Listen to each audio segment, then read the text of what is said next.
Hello नमस्कार। एक नया एपिसोड मैंने स्टार्ट किया है, डाउट्स एट जुडिशरी एग्जाम। यानी कि जुडिशरी एग्जाम को लेकर कैंडिडेट्स के अलग अलग डाउट्स है जो होते हैं, तो मैंने इनको एक जो है टॉप 10 डाउट्स में कन्वर्ट करके आपके बीच में वन बाय वन जो है अपलोड करने वाला हूँ। तो देखते हैं इस वीडियो को और उसके बाद कमेंट में अपना फीडबैक जरूर दीजिएगा कि यहाँ पर कितना कुछ आप रिलेट कर पा रहे हैं। Thank you. डाउट अपन करेंगे वन बाय वन। तो ये दो सवालों के आंसर हो चुके थे। आज मैं आपके सामने तीसरा सवाल। सबसे पहले मुझे बताओ, तीसरा जो सवाल है कि क्या जुडिशरी एग्जाम को क्रैक करने के लिए, जुडिशरी एग्जाम को क्रैक करने के लिए ये कोचिंग वोचिंग का होना जरूरी है क्या? ये एक सवाल हमारे सामने आता है। आपको क्या लगता है, क्या ये सवाल आपसे कंसर्निंग है, आपसे रिलेटेड है? यस और नो बताओ।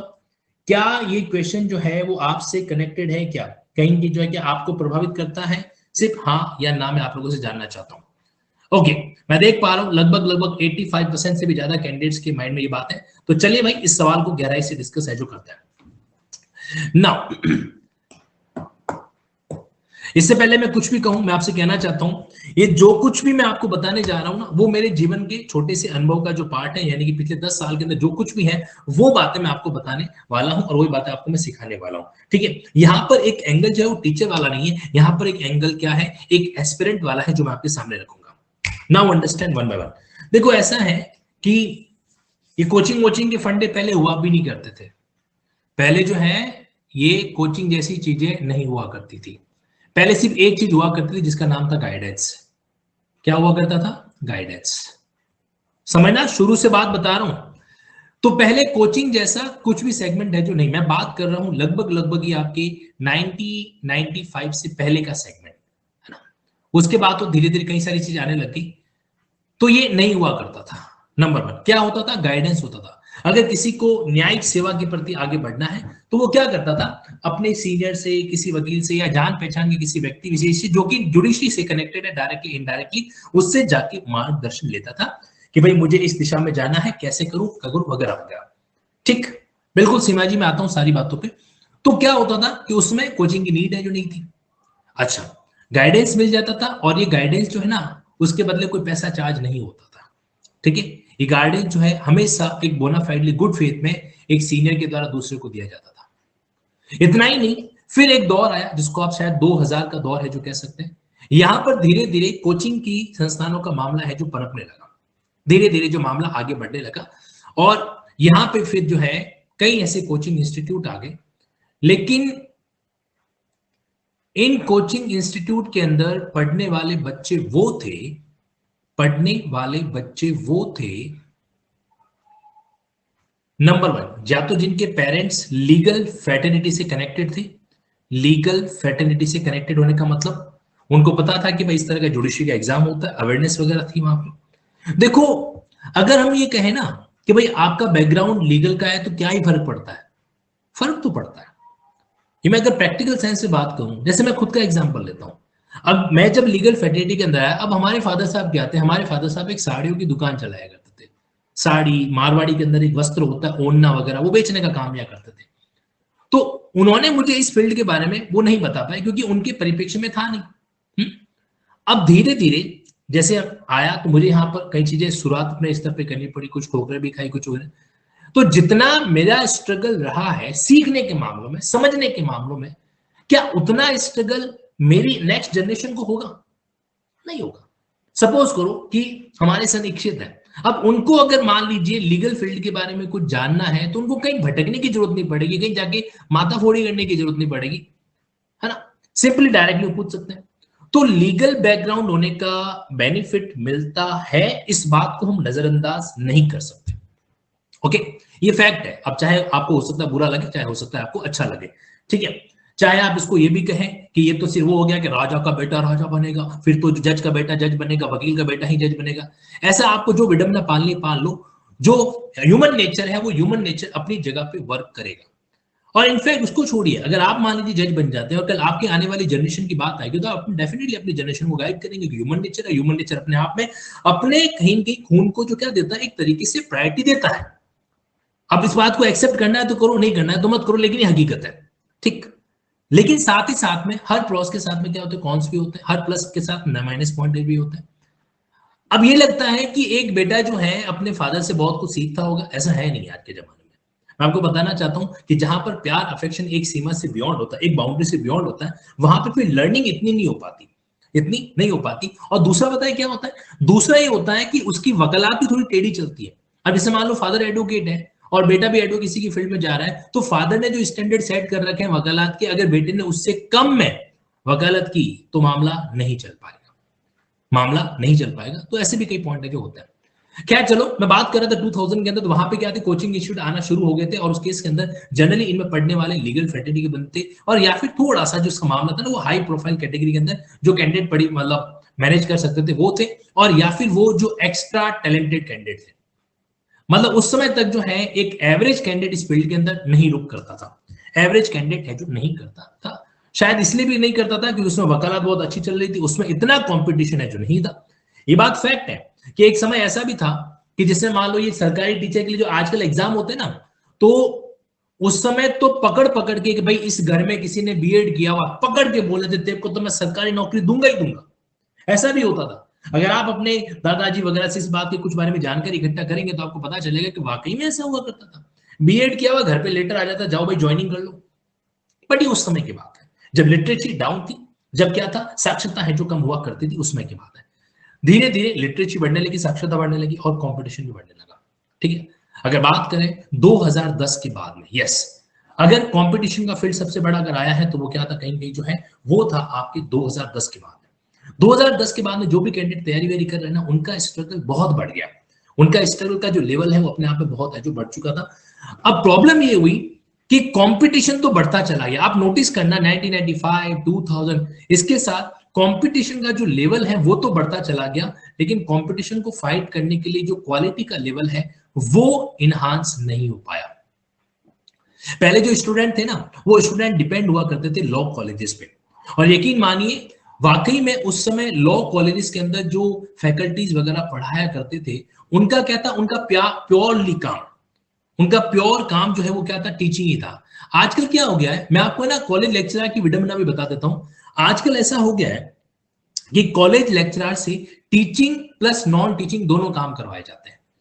शायद अगर आप किसी भी अपने लेक्चरर से जाके थोड़ा सा उनकी कहते हैं ना दुखती हुई नब्ज पे हाथ रखोगे ना, तो शायद एक दर्द आपको ऐसा भी सुनने को मिलेगा, क्योंकि उनसे टीचिंग प्लस नॉन टीचिंग दोनों काम करा। नॉन टीचिंग मतलब जैसे मान लो कोई यूनिवर्सिटी का रिपोर्ट भेजना है या फिर कोई इस तरह का कोई तैयार करना है फाइल वाइल, है ना, तो वो सब कुछ उनमें इन्वॉल्व है जो किया जाता है। असर किसके ऊपर पड़ा, असर पड़ा टीचिंग के ऊपर। कहीं कहीं जो है टीचिंग का जो लेवल है वो क्या होता गया, डाउन होता गया। अब आप सोचो, एक तरफ कंपटीशन बढ़ रहा है लेकिन टीचिंग का लेवल अभी मतलब क्वालिटी का जो लेवल है वो डाउन होता जा रहा है। तो ऐसे केस में वो कैंडिडेट जो सिर्फ कॉलेजेस के अंदर पढ़ता था, वो कैंडिडेट जिसने सिर्फ कॉलेज की एजुकेशन ली, अगर वो कंपटीशन के अंदर बैठ रहा है तो क्या वो उन कैंडिडेट को टक्कर दे पाएगा जो दिल्ली जैसे बड़े बड़े शहरों में जा रहे थे, वहां से कोचिंग कर रहे थे 2-2 3-3 साल तक, और उसके बाद आगे एग्जाम फाइट कर रहे थे? तो क्या उसके लिए फिजिबल है कि वो उन लेवल के कैंडिडेट्स को टक्कर दे पाए? तो जवाब है, सीधा सा जवाब है नहीं। देखो फर्क पड़ता है, क्या होता है, फर्क पड़ता है क्या कि जब मान लीजिए आप एनएलयू से पास आउट कैंडिडेट हो, एनएलयू की आज के टाइम में खासियत क्या है, मैं आपको बताना चाहता हूं। एनएलयू की खासियत ये कि इसके जितनी इंफ्रास्ट्रक्चर फैसिलिटी भारत का कोई भी दूसरा यूनिवर्सिटी नहीं देता है, ये है इसकी खासियत। एनएलयू ने भारत की लीगल एजुकेशन का एक तरीके से बंटाधार भी कर दिया है।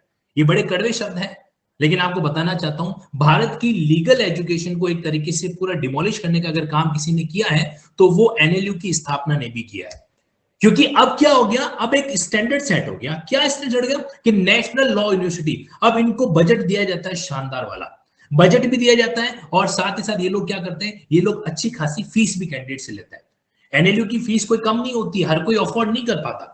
नेशनल लॉ यूनिवर्सिटी वगैरह के अंदर अगर आप क्लैट एग्जाम क्रैक भी कर लेते हो, तो अब इन्होंने स्टैंडर्ड सेट कर दिया, बोला कि ये एनएलयू का कैंडिडेट्स है और ये दूसरी यूनिवर्सिटी का कैंडिडेट्स है, डाउन कर दिया। साइकोलॉजिकल गेम, ध्यान से सुनना मेरी बात को, साइकोलॉजिकल गेम जो है ना वो हर परिस्थिति में बहुत बड़ा रोल है जो प्ले करता है। मैं एंड में आपके पॉइंट पर आऊंगा, जरा एंड तक अगले 10 मिनट तक मेरी बात को पूरा गहराई के साथ ऑब्जर्व करना। तो साइकोलॉजिकल गेम ने बहुत बड़ा अंतर है जो क्रिएट कर दिया। एनएलयू के पास में इंफ्रास्ट्रक्चर बहुत शानदार है, एनएलयू के पास बजट बहुत शानदार है। ऐसे केसेस के अंदर वो लोग बड़े से बड़े मूड कोर्ट ऑर्गेनाइज करा देते हैं, वो हाई कोर्ट के जजेस वगैरह को बुला लेते हैं अपने कैंपस के अंदर, सुप्रीम कोर्ट के जजेस को बुला लेते हैं। लेकिन क्या नॉर्मल यूनिवर्सिटी के अंदर हाई कोर्ट के जजेस जाना प्रेफर करते हैं? नहीं करते। अब वहां पे अगर हाई प्रोफाइल लोग जाएंगे तो वो अपना एक्सपीरियंस शेयर करेंगे, एक्सपीरियंस शेयर करेंगे तो उनके अनुभव से वो जो लर्नर है, वो एलएलबी करने वाला जो कैंडिडेट है वो सीखेगा। अब यहीं पे आगे क्या होता है, मामला गड़बड़ है जो हो जाता है, और इस कारण कहीं न कहीं जो है मामला ये अटक रहा है, मामला ये अटक रहा है। ये आपके जज्बा बैच है जो जनवरी 22 से स्टार्ट हुआ, अनिल खन्ना सर और उनकी टीम के द्वारा, और कल मुहूर्त होने वाला है 30 तारीख के। आप चाहे तो ये डेट भी नोट कर सकते हैं। 30th को आपके स्टार्ट होने वाला है कौन सा, लिंकिंग लॉस का रेगुलर बैच, 12 महीने का, 12 मंथ का, प्रॉपर डिटेल के अंदर डिस्कस है जो करेंगे, और डेफिनेटली वो आपके लिए बहुत यूजफुल है जो रहेगा। खैर चलो, तो मुद्दा वापस ये है कि कॉलेज की एजुकेशन उस लेवल की नहीं मिल पा रही जिस लेवल का कंपटीशन है। सीधी सी बात बता रहा हूं, अगर ऐसा हो जाए ना तो ये कोचिंग इंडस्ट्री बंद हो जाएगी।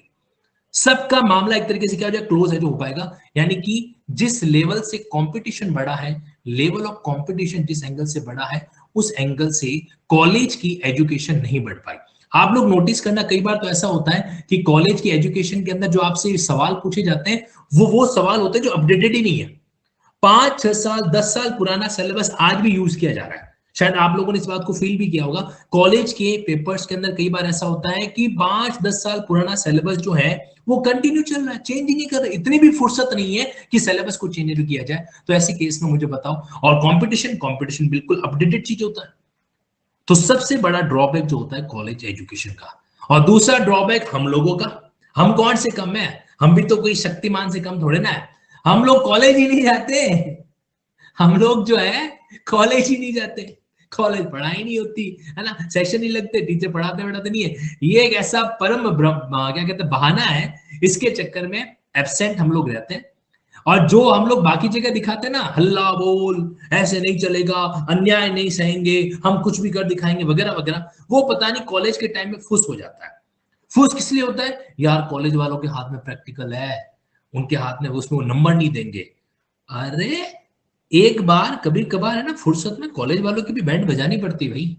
आप कोचिंग वालों को कितना दे रहे हो, सपोज करो मैं उनको एडवोकेसी नहीं कर रहा हूं, आप कोचिंग वालों को दे रहे हो 40,000 50,000 60,000 70,000 जो भी है, कॉलेज वालों को कितना दे रहे हो, जब कैलकुलेट करो तो 3 साल के अंदर उनका फीस का क्राइटेरिया भी नहीं करते भी आपके लगभग 60-70,000 80,000 ज्यादा चला जाता है।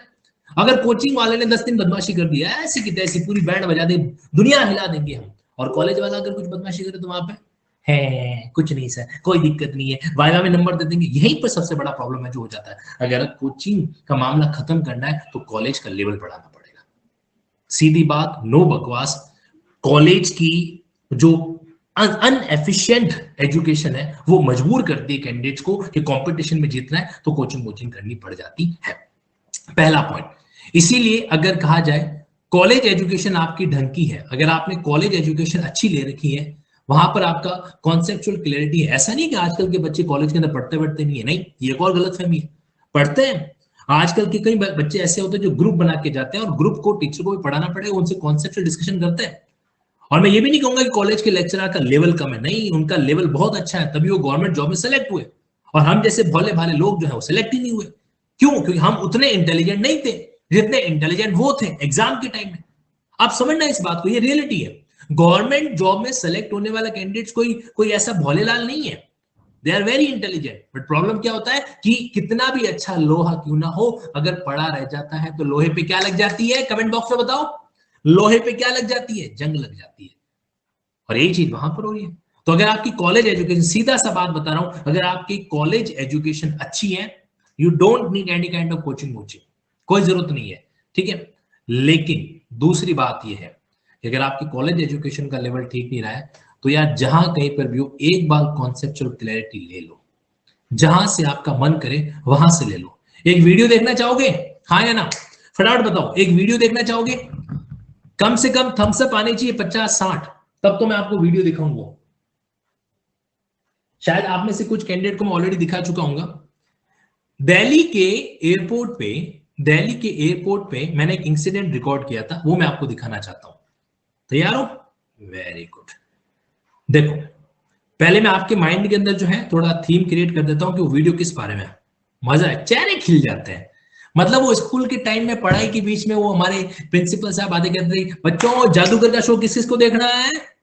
हाँ इतना बड़ा हाथ खड़े करना, अरे सर हम पहले देखेंगे, बाहर साइड में नहीं पढ़ाई, पहले हम क्या करेंगे यहाँ पे जादूगर का शो है जो देखेंगे। अच्छा आप में से कितने लोगों ने जादूगर का शो देख रखा है स्कूल टाइम के अंदर, बताइए देख रखा है कि नहीं देख रखा है? देख रखा है ना, बहुत बढ़िया। तो मैं आपको अब कुछ एक चीज दिखाने जा रहा हूं, बी रेडी फॉर दैट। बस ये है कि ये जो वीडियो मैं आपको दिखाने वाला हूं ना, ये मैं इस क्लास में प्लान करके नहीं आया था, ठीक है। ये सडनली मेरे माइंड में एक चीज क्लिक हुई पुरानी वाली, और मैंने डिसाइड किया कि वो चीज आपको क्यों ना दिखा दी जाए। दिल्ली एयरपोर्ट पे इस तरीके से है ना इलेक्ट्रिकल सीढ़ियां लगी हुई है, सीढ़ियां नहीं कह सकते उसको आप, मतलब जैसे एलिवेटर नहीं होता, एलिवेटर तो अब जाता है, तो एक तरीके से वहां पर क्या होता है, वहां पर जो है आपकी, आप खड़े रह जाइए, ऑटोमेटिकली इलेक्ट्रिक जो है वो आपको पुश करते हुए आगे लेके चला जाएगा। Okay sir please send the Josh batch timing Delhi for 1 year because I have my office. Riya ji मैं बैच के बारे में बात करता हूँ डेफिनेटली, आप मुझे थोड़ा 5-10 मिनट दे दीजिए, एक बार जो टॉपिक हाथ में और टॉपिक कंप्लीट कर लेते हैं, फिर क्या है कि हम भूल जाएंगे, और आपको पता ही है कि भूलने के बाद कुछ याद नहीं रहता, है ना, सही कह रहा हूँ ना? हाँ सर बात तो बिल्कुल सही है। ये वो वीडियो है जो कहाँ गया,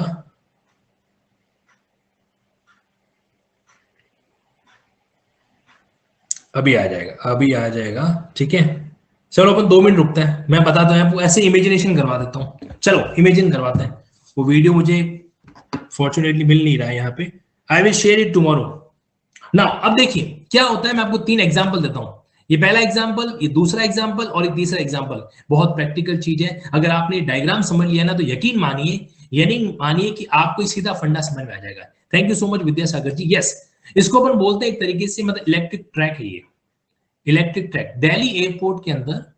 वहां पे जब फ्लाइट लैंड कर गया था तो उसके बाद क्या है कि वो लैंड करने के बाद फिर अपन को फिर बाहर टर्मिनल के डिपार्चर अराइवल तक आने तक जो है ना बहुत लंबा चौड़ा रास्ता तय करना पड़ता है। तो उन्होंने क्या कर रखा है, इस तरीके से जो है ना, इस तरीके से इलेक्ट्रिकल लगा रखी है, ट्रैक लगा रखे, इलेक्ट्रिक ट्रैक। आप खड़े हो जाओ, ठीक है, आप खड़े हो जाओ और आराम से आप जो है क्या पहुंच जाओगे, आगे तक पहुंच जाओगे, चलना फिरना नहीं है। जो थोड़े से आलसी कैंडिडेट होते हैं मेरे जैसे, वो आराम से खड़े हो जाते हैं और फिर धीरे धीरे अपना आप ही आपको यहां से लेकर यहां तक लेके आ जाता है, ठीक है। आपको सिंपली क्या करना है, यहाँ पे खड़ा हो जाना है, ठीक है, खड़े हो गए, फिर जूम करते करते आप यहाँ पे पहुंच जाएंगे। ओके अब मैंने वहां पे 3 शूट रिकॉर्ड किए थे, मैंने किसी को पकड़ा, मैंने कहा भाई देख मैं अच्छी वीडियो रिकॉर्ड कर रहा हूं तो मेरी वीडियो रिकॉर्ड कर, और उस बेचारे ने, भोले भाले ने उस वीडियो को बकायदा रिकॉर्ड भी है जो किया, ठीक है। तो उसमें काश मिल जाए तो मजा आ जाए। सर आपको संभाल के रखनी चाहिए यार, रखी तो थी मैंने संभाल के, ऐसी बात तो नहीं है। चलो कई बार जिसको ढूंढते हैं ना वो इस टाइम पे नहीं मिलता है, बाकी सब मिल जाते हैं। तो हुआ क्या समझिएगा, तो पहला वीडियो ये था, पहला वीडियो ये था, ध्यान समझना इस बात को।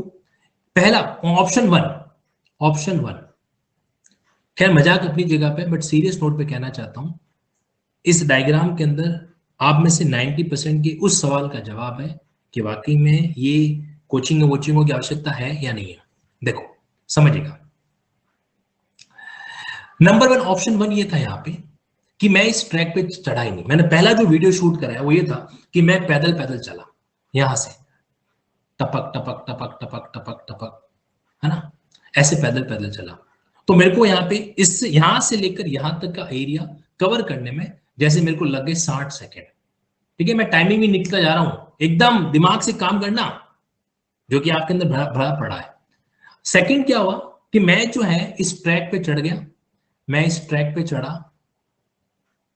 Without movement, without movement, without movement समझ गए, बस जाके खड़ा हो गया, बस जाके खड़ा हो गया। तो मेरे भारी भरकम शरीर को ये ट्रैक जो है यहां से यहां तक लेकर आ गया, समय जो लगा वो लगा लगभग से, यहाँ पे भी जो समय लगा था वो मेरे को लगभग 50 के आसपास, क्योंकि वो क्या एकदम धीरे धीरे चलता है, इतना भी फास्ट फास्ट नहीं चलता है। फिर भी ठीक है, 45 सेकंड यहाँ पे लग गए मेरे को, 45 सेकंड यहाँ पर लग गए, या आप एक एवरेज लेना चाहो तो 40 सेकंड ले लो, 40 सेकंड लग गए, ठीक।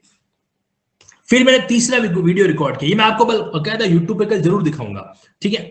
तो तीसरा जो मैंने वीडियो रिकॉर्ड किया उसमें ये हुआ कि मैं यहाँ पे चढ़ा और बकायदा विथ मूवमेंट का मतलब एक तरफ इलेक्ट्रिक ट्रैक चल रहा था और साथ साथ मैं भी चल रहा था, इलेक्ट्रिक ट्रैक भी चल रहा था और मैं भी चल रहा था, ठीक है। तो हुआ क्या, यही सफर मैंने लगभग आराम से 25 सेकंड के भी पहले कम में खत्म कर दिया, 25 सेकंड से भी कम में खत्म है जो कर दिया। 3 ऑप्शन, ऑप्शन 1, ऑप्शन 2, ऑप्शन 3। मुझे बताओ आपके अकॉर्डिंग कौन सा ऑप्शन बेहतर था, फर्स्ट, सेकंड या थर्ड, बताइए, फर्स्ट, सेकंड या थर्ड। आई होप कि आप इस बात को विजुलाइज है जो कर पा रहे होंगे। आप अपना आंसर दीजिए, तब तक मैं एक फाइनल प्रयास कर देता हूं कि मैं उस वीडियो को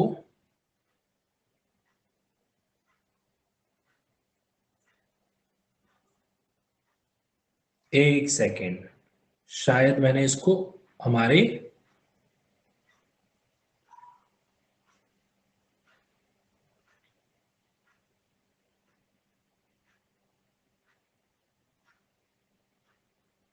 चलिए ठीक है, कोई बात नहीं, अभी नहीं मिलेगा तो नहीं मिलेगा। तो तीसरा वाला बेहतर है, आपने आंसर दे दिया। अब समझिएगा इस बात को, तीसरा वाला ऑप्शन यहां पे बेटर है और बिल्कुल सही बात है। अब एक लाइन के अंदर एक एक शब्द में आपको आंसर लिख के बता रहा हूं। देखो भाई, ये जो आपने बिल्कुल वॉकिंग ट्रैक प्लान किया था ना, मैं आपको इसका बकायदा रीजन भी बता दूंगा। वॉकिंग ट्रैक जो प्लान किया था ये सेल्फ स्टडी, ये क्या है, सेल्फ स्टडी। ये जो आपने प्लान किया था ये है कोचिंग स्टडी, ये कौन सी है, कोचिंग स्टडी। और ये जो तीसरा मॉडल है ये हाइब्रिड मॉडल है, self study plus coaching study, self study plus coaching study. यानी कि जो सवाल हम डिस्कस कर रहे थे ना कि सेल्फ स्टडी बेटर है या कोचिंग स्टडी बेटर है, एक्चुअली वो सवाल अधूरा है।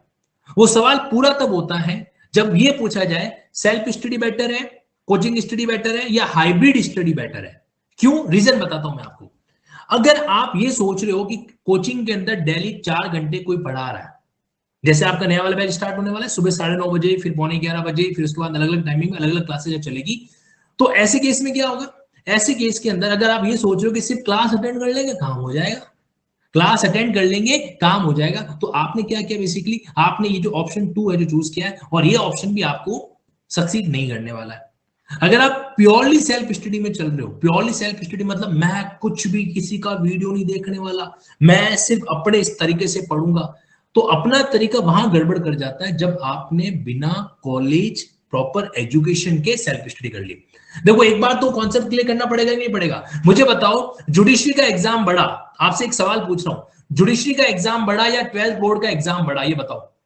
जुडिशरी का एग्जाम खतरनाक है या 12th बोर्ड का एग्जाम खतरनाक है, ऑप्शन ए या ऑप्शन बी, आंसर दीजिए अपना, जो आपको लगता है उसका आंसर दीजिए। जुडिशरी का एग्जाम भारी भरकम है, डिफिकल्ट है, या 12th बोर्ड का एग्जाम डिफिकल्ट है? Okay done. अब सोचो जरा, अगर 12th बोर्ड में आपने प्रॉपर स्कूल एजुकेशन नहीं ली होती तो क्या आप सिर्फ 12th के अंदर सेल्फ स्टडी करके उस एग्जाम को क्रैक कर पाते? Be honest with your self. अगर आपने स्कूल एजुकेशन नहीं ली होती, आप जो है 5-5, 6-6 घंटे स्कूल जाते नहीं जाते, उसका होमवर्क करते नहीं करते, तो क्या संभव हो पाता? नहीं हो पाता। तो जब 12th बोर्ड से आप ये एग्री करते हो कि सर डिफिकल्ट तो जुडिशरी का एग्जाम है, और जो रिस्क आपने 12th बोर्ड के अंदर नहीं ली वो रिस्क आप जुडिशरी के अंदर लेने को तैयार, सीधा सा ऑप्शन है। या तो कॉलेज की एजुकेशन अच्छी चाहिए, और अगर कॉलेज का एजुकेशन अच्छा नहीं मिला है तो भैया माफी चाहूंगा, जहां पे तुमको ठीक ठाक लगे, जरूरी नहीं कि आप लिंकिंग लॉज आओ, जहां पे आपको ठीक ठाक लगे वहां पे एक बार प्रॉपर तरीके से क्लास लेके अपना कॉन्सेप्चुअल क्लैरिटी कर लो। अगर कॉलेज अच्छे हैं तो कोई जरूरत नहीं है, सर मैंने एक वीडियो देखा था, ये एक और सुनना, ये को नया, ये नया आया है मार्केट में। सर मैंने एक वीडियो देखा था तो उसमें वो दीदी जज बन गई थी, वो दीदी ने बोला कि मैंने जो कुछ भी किया मैंने सेल्फ स्टडी से किया, इसके अलावा मैंने किसी और की कोई कोचिंग वोचिंग ज्वाइन नहीं की, मैं जज बन गई। अच्छी बात है। अब उस दीदी का बैकग्राउंड देखें अपन यहाँ पे, तो पता चला कि वो ऐसे कॉलेज से हैं जहां पे कॉलेज के अंदर उनका एजुकेशन अच्छा रहा, वो उनके पास ऐसा बैकग्राउंड मिला जो उनको टाइम टू टाइम गाइड कर रहा था कि भाई ये इस तरह की चीजों को डील करना है। या फिर इन्होंने मान लीजिए यूट्यूब से प्रॉपर गाइडेंस ले लिया, यूट्यूब के अलग अलग वीडियो से ऑब्जर्वेशन किया, या फिर उनके एफर्ट, उनका मेहनत अलग लेवल का हो। तो आप जो है ना, वन साइडेड सेल्फ स्टडी कभी भी जिंदगी में डिफीट नहीं होती है, वो हमेशा जिताने का काम ही करती है। बट प्रॉब्लम एक ही है, क्या सिर्फ self study without college education and without coaching education, ना कॉलेज की एजुकेशन लेंगे ना कोचिंग की लेंगे, डायरेक्ट हम अपने दम पे जो है सेल्फ स्टडी कर लेंगे, वहां पर मामला क्या हो रहा है, गड़बड़ हो जाता है। वहां पर मामला है जो गड़बड़ हो जाता है। मैं आज एक कोचिंग प्लेटफॉर्म पर हूं, शायद मुझे बात कहनी चाहिए कि नहीं कहनी चाहिए, बट मेरे दिल की इच्छा पता है क्या, मेरे दिल की इच्छा पता यह है कि पुराने दिन वापस आने चाहिए, बंद होनी चाहिए कोचिंग वोचिंग है, कॉलेज की एजुकेशन को इंप्रूव है जो किया जाए। ये आपका 30 जनवरी से, जनवरी 30 से स्टार्ट, यानी कल मॉर्निंग 9:30 पर जो है इसका पहला ओरिएंटेशन सेशन होगा। अगर आप इस बैच से कनेक्टेड हैं तो आपको लिंक इसका मैं शेयर कर दूंगा, ठीक है। साथ साथ में स्पेशल क्लास वगैरह यूट्यूब क्लास वो तो हम चलाते ही रहेंगे। ये एक रेगुलर वे में 12 मंथ का है। अगर कोई कैंडिडेट सिर्फ 2 महीने के एंगल से सोचने की तैयारी कर रहा है कि 3 महीने में तैयारी हो जाएगी, क्या नहीं हो पाएगी। लाइव क्लास अगर आपको पूरी चाहिए तो 12 मंथ का टाइम आपको देना पड़ेगा, ठीक है। 12 मंथ का ये बैच आपके सामने है जो रहने वाला है। ओके जी, नाउ अंडरस्टैंड। तो ऐसे केस में मेरा बड़ा ही आपसे हम्बल सबमिशन है, अपने आप को एक बार एक कोने में बैठाओ और ये देखो, नंबर 1 पहला सवाल, क्या मेरा कॉलेज का एजुकेशन उस लेवल का रहा, नहीं रहा। नंबर 2, क्या मैंने अपने किसी सीनियर से प्रॉपर गाइडेंस लिया और उस सीनियर ने मेरे को गाइडेंस दे दिया क्या। देखो एक समस्या ये भी है, हमारे जो फील्ड के सीनियर लोग हैं उनके पास टाइम नहीं है कि वो आपको बैठ के प्रॉपर तरीके से बताएं, ये भी सच है। आप कोर्ट में जा, अरे वो सीनियर खुद बेचारा अपनी लाइवलीहुड का भी तो स्ट्रगल कर रहा है। अब वो आपको वहां पे सारा गाइडेंस कराने बैठेगा तो वो अपना केस कब लड़ेगा, और केस नहीं लड़ेगा तो उसकी वकालत नहीं चलेगी, और जब उसकी वकालत नहीं चलेगी तो आप तो 2 मिनट में कहते हो यू आर फेल्ड एडवोकेट। इसलिए ये मामला यहाँ पे क्या होता है, एप्लीकेबल है जो होता है। और सीधी सी बात इतनी है, सीधी सी बात इतनी यहाँ पर क्या आ रही है कि सीनियर का गाइडेंस नहीं मिला, कॉलेज की एजुकेशन नहीं मिली, तो आपके पास तीसरा एक ही ऑप्शन बचा। तीसरा क्या ऑप्शन बचा, am I audible to you? Hello, am I audible? Very good. तो ऐसे केस में तीसरा ऑप्शन ही बचा, जहां पर आपको अप्रोप्रिएट लगे वहां पर आप क्या कर ले, क्लासेस ज्वाइन कर ले अकॉर्डिंगली। तो ये जो वीडियो आपने अभी देखा है ना, इस वीडियो के तहत शायद ये मेरा प्रयास आप लोगों के लिए यूजफुल रहेगा कि मीडियम का एंगल क्या हमारे लिए प्लस पॉइंट है, नेगेटिव पॉइंट है, किस एंगल से हमें सोचना है वगैरह वगैरह, वो सारी बातें आई थिंक एक प्रयास के तहत जो सक्सेसफुली कंप्लीट हो पाई होगी। मिलते हैं नेक्स्ट पार्ट के अंदर जहां पे जुडिशरी एग्जाम के और डाउट्स को हम कवर करेंगे। Thank you.